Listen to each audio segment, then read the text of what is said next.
Okay. My name is Madison. This is my fourth The And assignment, and this is my dad. Hello. Dad is going to be doing this discussion with me. So first, I have to start off by telling you about something I'm learning. And during this week, we discussed the topic of things that are unsaid in a relationship. So that means anything that you wish that you could say, or you feel that you should say, but you don't because fear is holding you back. Or like something is holding you back from like saying what you need to say. So the whole idea of that was that we had to write a letter to like someone or ourselves or anybody about all the things that we wish we could say to them, but we're too afraid. So we have to write a whole letter, and we have to write everything down that we want to say to them, but then we tear it up. So, and then it just like, you have to write a reflection about how you feel and like how that letter made you feel. Like, do you wish that you could tell them that or not? Go out to the kitchen. Go to your bed. Come on. Leave. No. But anyway, so yeah, we just had to write that reflection on like, how do we feel about he's being annoying. Quincy, stop. Come on. What are you doing? Sorry. Okay. Anyway. Dog interruption. But anyway, so yeah, we had to write about how it felt to like, for us to write all that down. Like, is that something we really feel that we could have the courage to say? And like, what can we do to be able to have the courage to say that to that person? So like, it all has an idea of like, kind of surrounding fear and surrounding like what you really think in your mind that you're too nervous to say to someone. So that was what we were discussing earlier. So if you have anything unsaid about somebody, like, what do? Do you tell them, or do you keep it to yourself? It would depend on what my relationship was with that person. Yeah. If it's somebody that I don't really know very good, I would probably not say anything about it. But if it was somebody that like I was super great friends with, and I would probably let them know, you know, how I'm feeling, and you know, the only thing is I don't like to be contradictory or like too judgy on people. So if it's something that they're doing, I would probably just let it pass and not say anything about it. Yeah. I feel like for me, the unsaid things are always something that I'm too afraid to talk about, because I've had a lot of experiences with people where I've wanted to tell them things, and then they're like, oh, well, you can tell me anything. And like, they just act like that's so nonchalant. They're like, yeah, you can tell me anything. And then I end up saying something that hurts their feelings. And then they kind of end up like, kind of not judging me, but like just feeling different about our relationship. And that's like one of my deepest fears about like unsaid things. I just don't want somebody to feel differently about me after I speak my mind to them. Right. And I feel like that's something that everyone should have the right to, but like, it's always like whether you feel comfortable with it or not. And like you said, like, it depends on who it is. Like, Human nature is that we have a filter, especially on things that might be hurt a person's feelings or hurt our feelings. We have a filter, and then as you grow older, your filter kind of fills up and doesn't work as good anymore. yeah, I've noticed that too. Like, when I was younger, at school especially when you're in high school and stuff, you're always like, ooh, I wonder how they're thinking about me. Like, oh, I wonder if everybody likes me. Like, am I too annoying? Do I talk too much? But then, like, once I grow older, I just say whatever I want. I'm just like, yeah, who cares? I don't care if people like me or not at this point. I'm like, you're my friend, and if you're not, then oh well, you know? Yep. And I feel like that's kind of bad to say, but, like, at the same time, like, who cares anymore? Like, you're an adult, so it's like, Right. you can, like, as long as you're nice to people, I think. Like, as long as you're not going around, like, cursing at everybody for no reason. Yeah. I feel like if you speak your mind, it shows, like, everyone, like, you're an open book, you know? Like, you don't have something, you're not trying to be fake with Right. anybody. And I feel like Gotcha. that's better to have than to be, like, pretend with people. I think a lot of it has to do with your relationship with people too, like the amount that you know a person. Like, if you had something to say about a person and you know that person really good, and you know it's something that would hurt their feelings, you're probably going to be inclined not to say it, because you know they're your friend and you don't want to hurt Right. their feelings. even though it's the God's honest truth. Right. Like, say, like, I feel like a good example of it is like when someone is gaining weight and you're like, ooh, like they're getting like really fat, or they're getting kind of chubby or something like that. Like, you want to tell them like, hey, you should really watch your diet. Like, you should really like get with the program here so you don't keep going down this path of gaining weight. But then at the same time, you're like, ooh, I don't want to be rude. Like, Right. I don't want to like hurt their feelings. But like at the same time, like, you know it's a problem. So. Right. But I feel like a lot of those type of things, like unsaid things, I look at it as if like, is it really my place to tell them that? Like, say someone's gaining weight and I'm like, I want to tell them like, hey, I notice you're gaining weight, like, are you okay, like, what's going on? But like at the same time, it's not really my place to tell them that, because it's their body, they should feel comfortable with it. So Right. I feel like a lot of things go by that line, like about people's mental attitude, about people's like thoughts and feelings. Like, I notice it and I judge it and I want to say something about it, but I feel like a lot of the times I don't say it because it's just not my place. You could be like, give them subtle hints like, hey, did you hear about this new exercise program? Yeah, that's true. That's true. I just heard it on the radio the other day. I just heard it. Yeah. I feel like subtle hints are kind of like my strong suit. I don't know. Do you think you're good at like subtle hints, like with people? Not really. I just tell them right out, hey, you're fat. I don't think you actually do that, but No, not most of the time, but yeah, I don't maybe wanna with your friends and stuff. hurt But anybody's feelings. yeah. I feel like especially like it depends on the person too, like you said earlier. Like some people you can just be out front with. And other people it's like, ooh, like I should really Yeah, like I mean, I think walk on the eggshells. key to the whole thing is you've got to know your relationship with people. right? And I feel like that's like the key to anything is just like knowing that person as an individual. Because like I look at like you and mom, and I wouldn't say like the same outright things as blatantly to you as I would say to mom, or vice versa. Like, Yeah, usually vice versa. yeah, like I feel like because like it all depends on like how sensitive you are as a person, and like a lot of people are more sensitive than others. Like with Micaiah, I can tell her like openly, like, yo, Micaiah, you look fat. But like obviously I wouldn't actually say that to her. But like I would just like tell her like, hey Micaiah, like I feel like you're getting a little chubby. Like I feel like you should really like watch yourself. Whereas like if I were to say something about Nadeed, like I know that he's gonna be sensitive about it. Like I just know that he's gonna be like, what, you think that about me? And then like totally like go off the rips. So it all depends on like who the person is, I guess. Right. So yeah, that's it.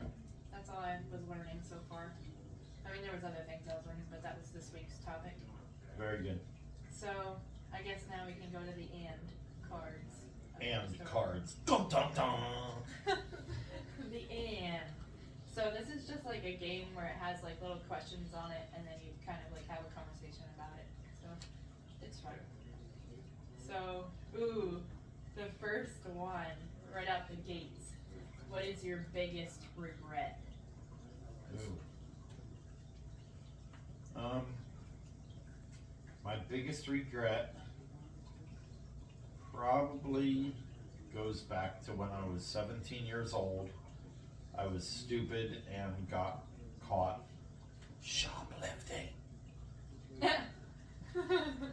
So, yeah, I wanted something and I didn't have the money to pay for it, so I took it and got caught right away. Oof. So, yeah, that's a pretty bad thing. Yeah. Yeah. I mean, yeah, shoplifting is pretty bad, but like at the same time, it's like you were a kid and you were dumb, so like it didn't Yeah. really. I did a lot of dumb things when I was a kid. Yeah, I feel like being dumb when you're a kid is kind of like normal. That's why I teach my kids, do as I say, not as I do. This dude. But yeah, I feel like even I did dumb stuff when I was a kid too. Like even I don't really know how to put it, but like just I never shoplifted, but So, while we're on the subject, what is your biggest regret? What is my biggest regret? My biggest regret in life?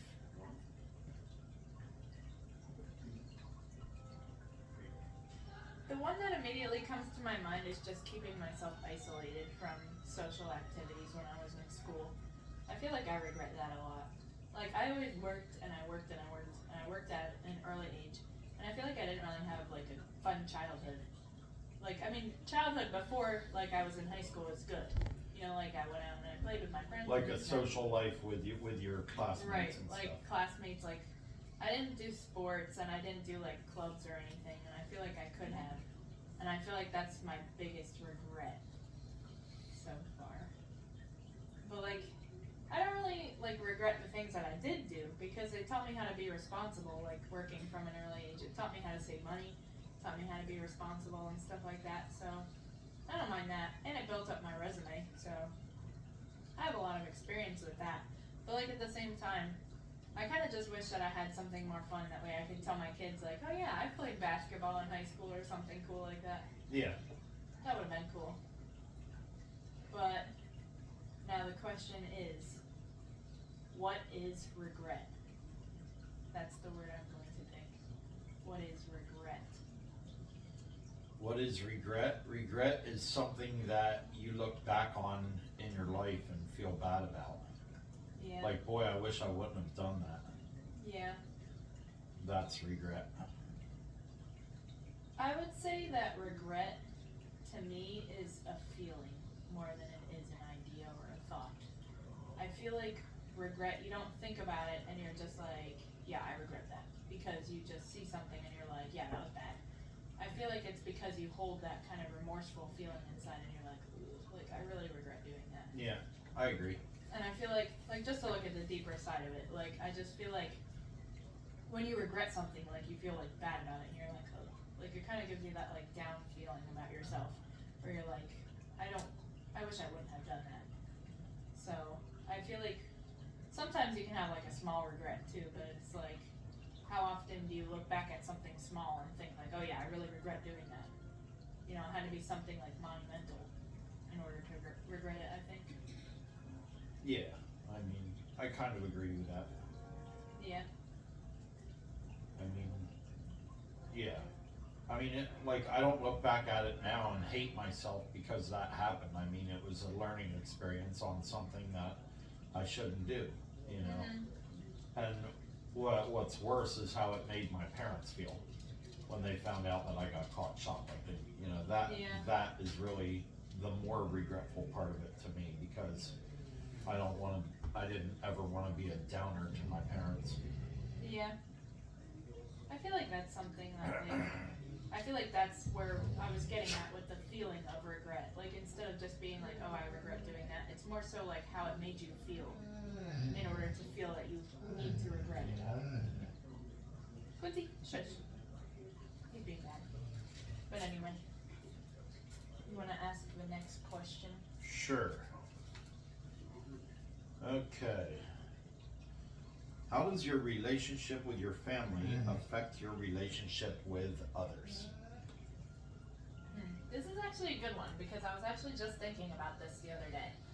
Like, I go to work every day and I feel like I look at the people around me and I'm like, when I see like a little kid crying in the grocery store at something that he couldn't get or something, I'm like, oh, my mom would never let me cry out loud and scream and pout and shout and all that other stuff. Like, I always think that like mom taught me to have more manners than that, and you taught me how to have more manners than that.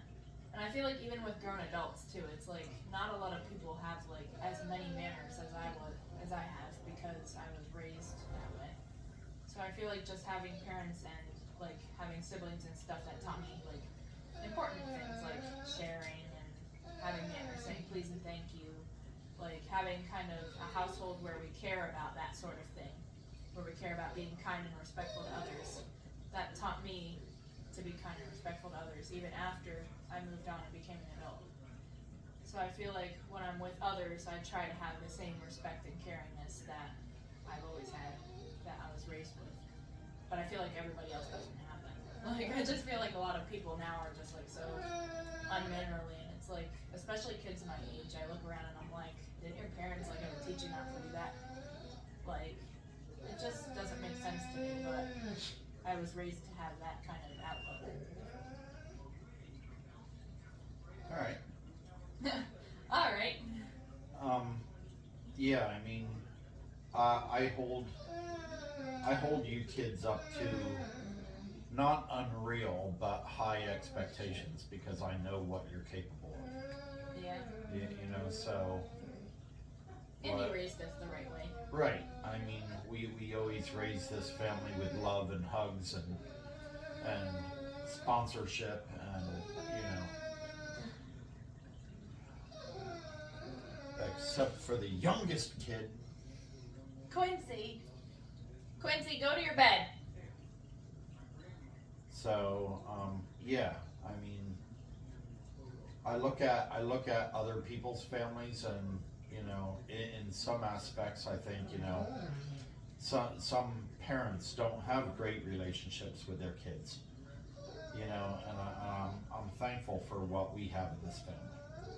Me too. You know, I like to be the approachable parent and, you know, that my kids aren't afraid to come to and tell me, you know, what's bothering them or you know, and then maybe we can work a deal out on how we can help, you know, work a conversation on what's helpful, you know. I'm gonna open this. What? No. Being annoying. Just have mom. Here, you wanna pause the video? I'll just put the food out and he can come in, cause he's being annoying.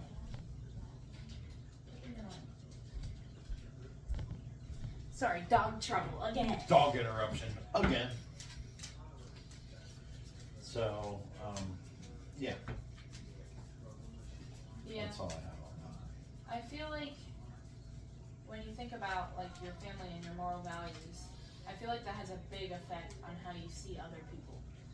Like this question really like, I automatically knew my answer because I was like, yeah, I noticed that a lot. Like that's something pretty prominent that I notice. Just like manners and like respect for others. Absolutely. How does your relationship with your family affect your relationship with others? I feel like it's taught me to be more kind. It's taught me to be more respectful of others. You can definitely tell the families that brought their kids up with good manners versus the families that just let their kids go out and do whatever they wanted and just run amok just as long as they were out of their hair. Mm-hmm. You know. Right. Yeah, that's definitely true. But anyway. How does your relationship with your family affect your relationship with others? One of the things is, I think like generally people can show when something's bothering them and you know, like, especially if you're around people that see you every single day and they know what your regular demeanor is like. And then like, if you're having problems with your family, you know, you kinda, even though you try not to, you take it to work with you and, you know, because people can just tell right out when you're not quite right, you know. So the people that you work with and everything. So like, I mean, as long as everything's good at home, everything's usually good at work too. But for me in my instance, when I'm having troubles with something at home, which normally doesn't happen, you know, people at work can tell, you know, and really I only live between work and home, so, Yeah. you know. I feel like that's true. Like, you know, like sometimes you do take it to work with you and then other people, like if they care about you, like you have a lot of friends at work that like really know you well as a person because you've been working there for such a long time. I feel like they will notice like when you like change the slice a little bit about yourself or like you get a haircut or when Absolutely, you're like, feeling sick or when you're not feeling that sad. this is gonna happen, but like, say you and I had a great big fight right before you went to work. You wouldn't be going to work your usual self, you would be, Right, all you'd slumped be and like everything. slumping down, head down, you know, and not very talkative, and then your coworkers would come up, Mads, what's wrong, what's the matter? Mm-hmm. You know, so you know, I think that it's kind of like a co-relationship in that, you know, Yeah. in that aspect. I like the fact that we looked at this question differently. Like, I looked at it as if, like, how does your relationship with your family affect your relationship with others? I looked at it like how I would see other people in comparison to my family. Whereas you looked at it as if, like, how How would other that people would affect see you. how that would affect your relationship with others. So I feel like we both kind of looked at it a little bit differently. So I really like the fact that we like had a different like opinion about the question itself. So I don't know, like just like what you said, like your relationship with your family like can affect the other people around you. You know, like if I have a really good day with my family, like we go to we go to an amusement park or something, we go to Hershey Park, of course I'm gonna come back to work and I'm gonna be all happy and giddy and be like, yeah, I just had such a great time.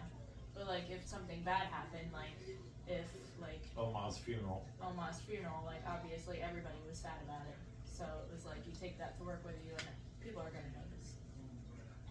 So yeah.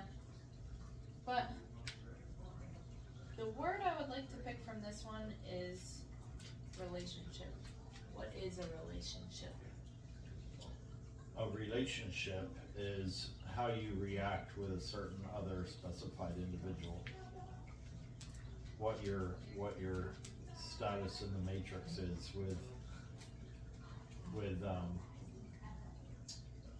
so any other person.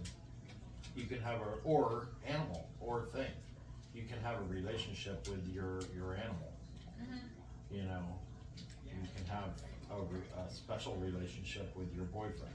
You can have, you know, a relationship with everyone. Yeah, that's true. So yeah, I mean, it's how you interact with another person or animal, or I don't think you can have a relationship with an inanimate object, you know, but I feel like with an inanimate object, like you can care about it, but you can't have like a right, relationship. exactly.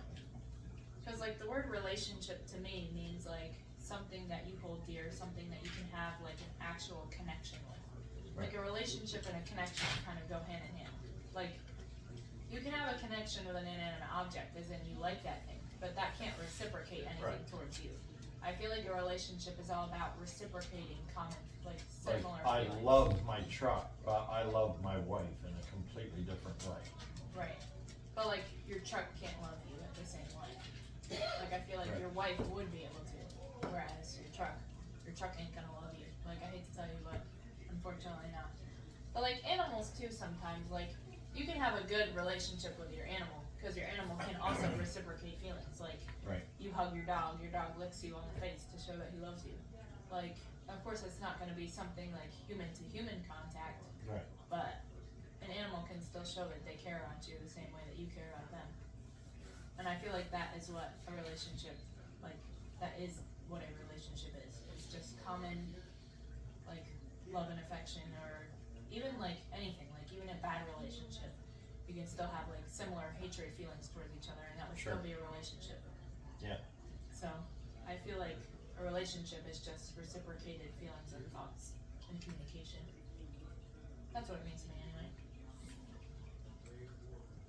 Anyway, what time are we at? 23 minutes. So we only have 7 minutes left. Wow. Better get through these cards. Well, we don't have to do all of them, he said. Just a few. But anyway. What do you think your dynamic with your family is teaching you right now? My dynamic with my family is teaching me. Yeah, what do you think your dynamic with your family is teaching you? I think my dynamic with my family is teaching me that I'm doing okay, based on how my family reacts with me in our relationships.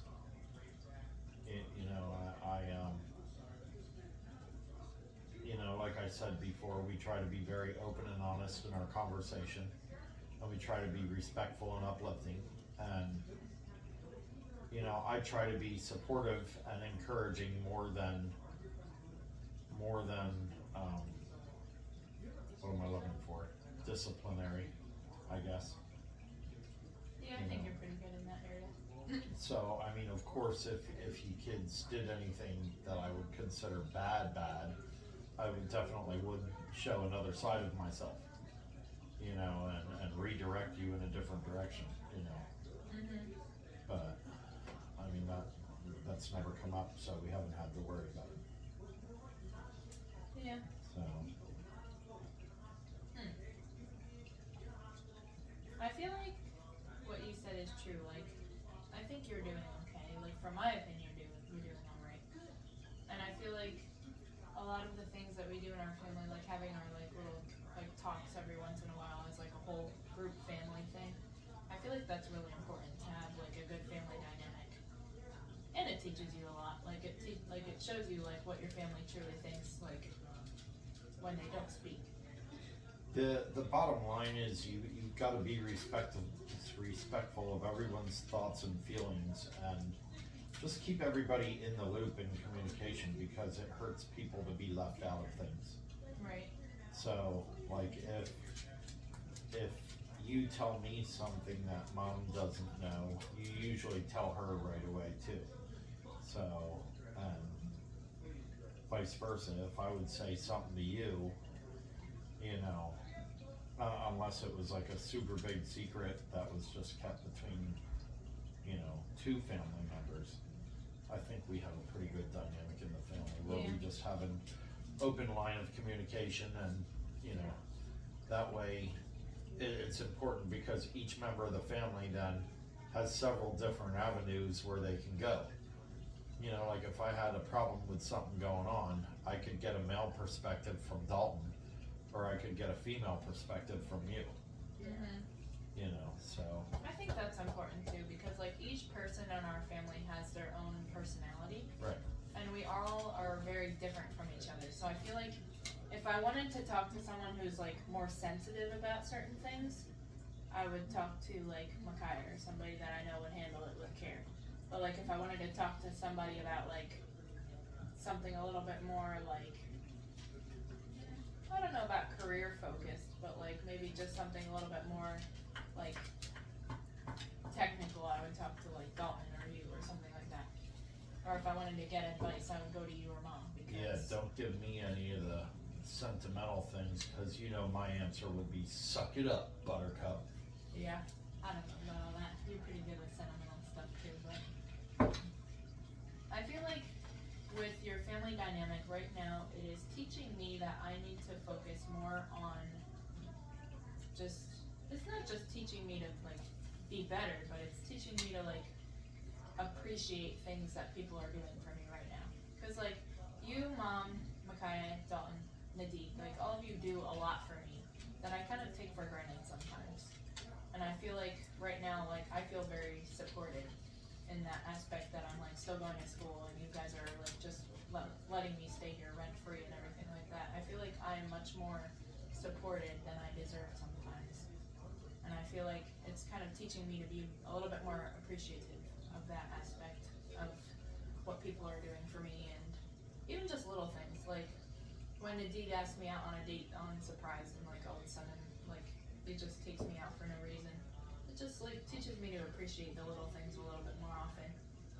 So I just feel like that family dynamic of just having people that treat me good and people that are willing to care for me a certain way, or like are just willing to care for each other. Like all of us care for each other.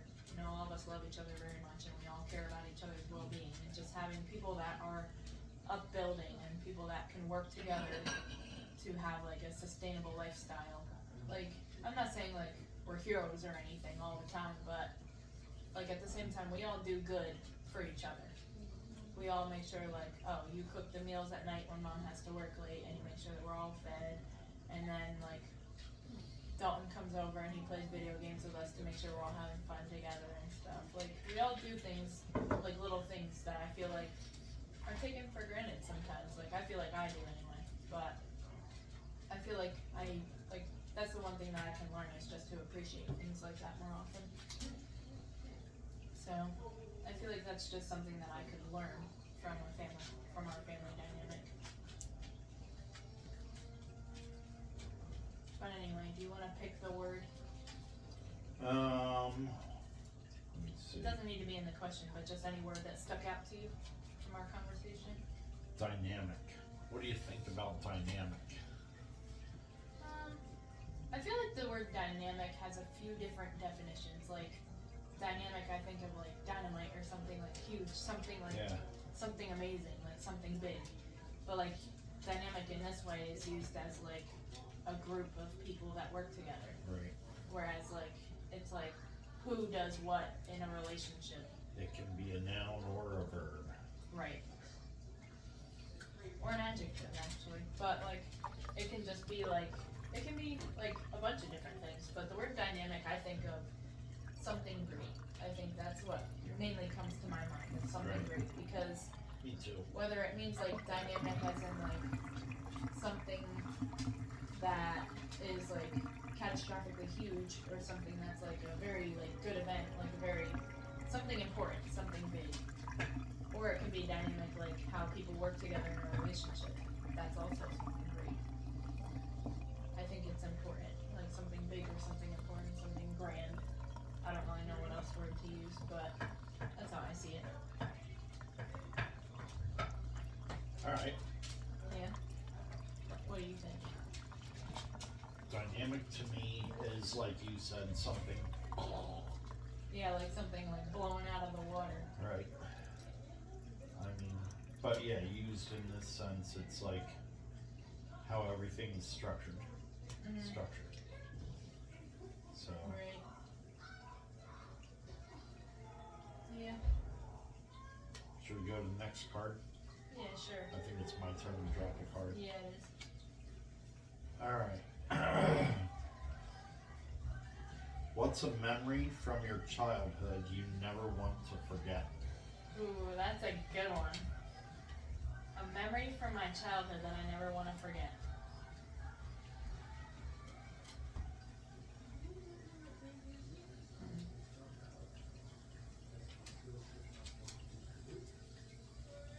I have a lot of really good memories.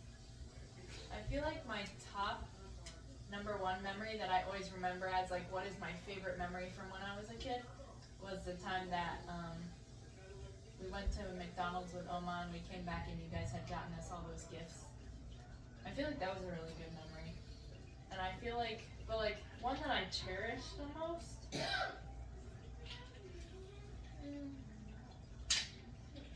I don't really know. Like, I have a lot of, it's hard to pick just one. Like, just one memory.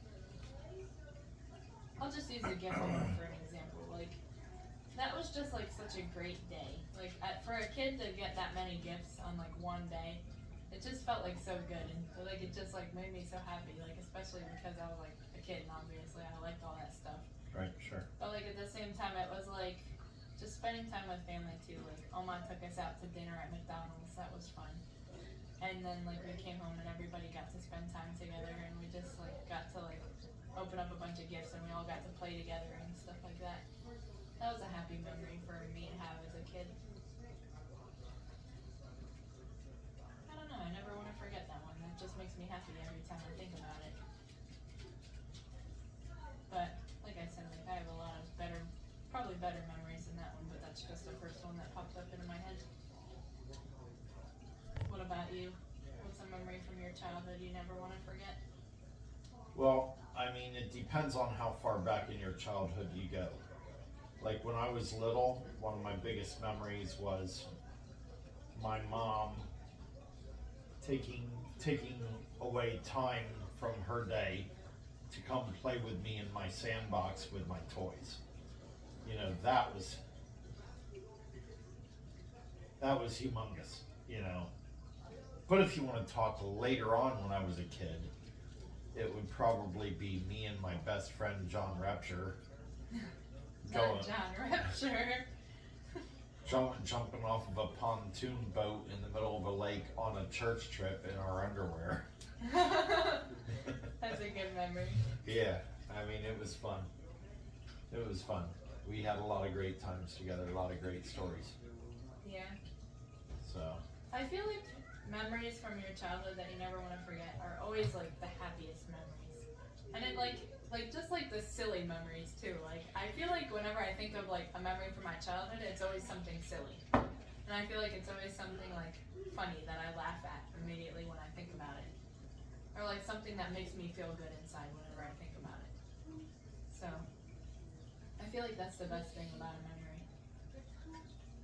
But anyway, I'm gonna use memory as the word of this one. What is memory? What is a memory? Memory is something that's happened in your life at some point that you keep on thinking of. Mm-hmm. You know, that you can remember explicit details about. Mm-hmm.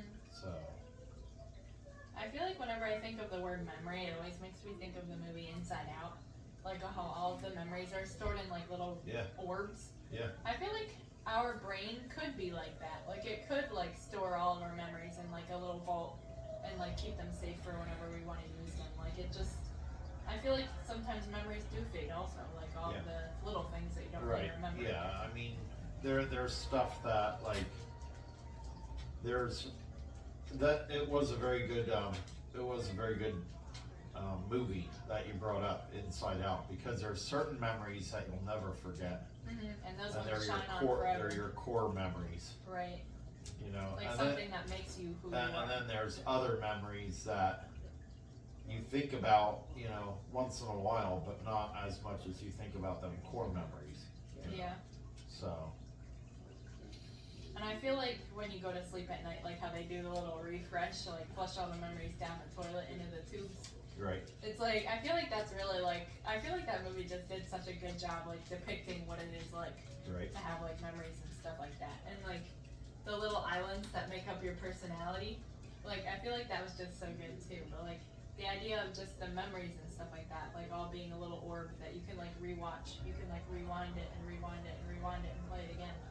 I feel like that's sometimes like what our brains do, like when we think of a good memory, or like something from your childhood that you never want to forget. It's just you go back to that and you can replay it as many times as you want because it's like a core memory. I really like that, and the idea of that movie was just like so well done. yeah, I I feel like agree. that was like a really good movie to like go off of that. Yep. But anyway, yeah, memories are probably my favorite things about like your brain. Like your brain, like two things that I really love about like how your brain works is memories and dreams. Yeah, I definitely love dreams. I mean, I love, when I was a kid, I used to wake myself up at night and then go back to sleep right away just so I could have a dream. You know, because usually when you wake up and then you go to sleep, you have a dream right away when you go back to sleep. Mm-hmm. So I remember there were a couple times I even set an alarm for myself so I would wake up out of a sleep and then fall back asleep and have a dream because I love dreaming that much. But it seemed like, yeah, you know, as you get older, you kind of forget about your dreams easier. Like, wow, I dreamt about something really cool last night, but I can't remember quite what it was. But when you're a kid, like you can remember every little detail and everything that happened in a dream, and that only happens when you get older. That only happens like a little bit, where you have like these really, really explicit dream, or not explicit. What's the word I'm looking for? Intricate. Intricate. Thank you. Intricate dreams that like you can remember every detail of. I just made a connection to that today actually, and I was talking to Nadine about it. Like I just had like immediately like the best thought ever. But I made a connection because last night I had a dream, right? And it was like a really like very fantasy driven dream because I've been reading a lot of fantasy novels lately. So like I feel like the connection that I made, and I told Nadine about this because I was super excited that I had this idea because I thought it was like so great. I thought I was like so smart for thinking it. But the idea of me reading is helping me to dream more intricate dreams. Yeah, I Because agree. my brain is coming up with all of the images by itself. Right. And it's kind of like, okay, I'm taking that, and then my brain is structuring it how it would be in my head, like how I would think of it. Like if I see like a big dragon over a castle, like I feel like that is what my brain will make that up. And I feel like that really helps to fuel my dreams. Like when I read a lot, it helps me to have better and more intricate dreams. Usually they're about something I'm reading, but overall it just helps my brain to go into that like state where it's like in creative mode, where it can like create its own ideas, create its own images. It's really cool actually. And I was telling him about that, and he's like, maybe I should read more. I'm like, yeah, you should. I'm like, reading is really good for your brain. It is. But I just thought it was like so crazy that I was like, yo, actually reading is giving me a lot of really good dreams lately. Like I've been having like a lot of crazy dreams, and it's awesome. I feel like my dreams are just like always strange, and I think it's because like I read and I watch shows and all that, and I feel like it just like all the mishmash stuff together kind of makes it weird. But I'll enjoy it. I always love having dreams. But anyway, is it my turn? Do we have time? We're at 40 minutes, so we can stop if you want. It's up to you. I mean, how much does your professor want to watch? Yeah, that's okay. We can stop here. I guess we're done. But anyway, thank you for watching. Thank you. Bye!